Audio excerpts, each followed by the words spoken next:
wakil daripada Mawib Baitul Mal hadir untuk menggantikan Pampers yang viral baru-baru ini yang mewujudkan pertikaian di dalam media sosial. Bismillahirrahmanirrahim. Assalamualaikum.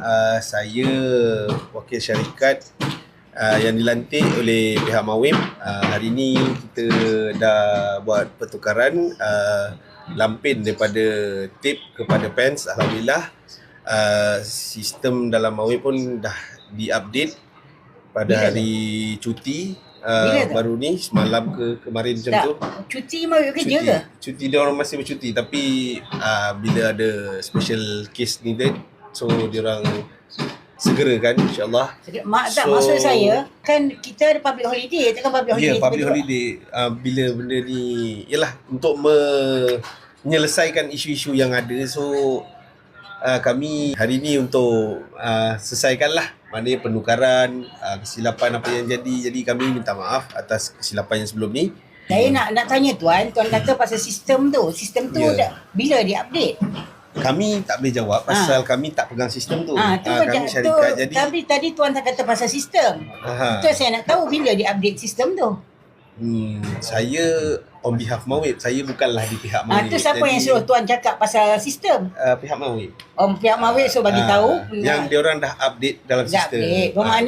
Bermakna selepas Puteri suarakan pasal sistem tu, bermakna Mawib peka lah. Alhamdulillah. Para netizen, saya harap anda semua dengar betul-betul.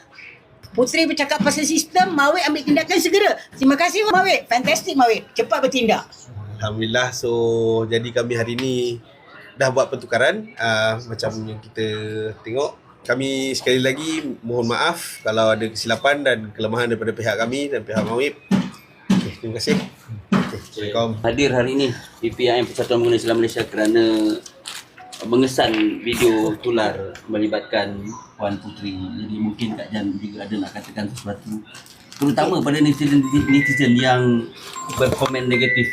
Assalamualaikum.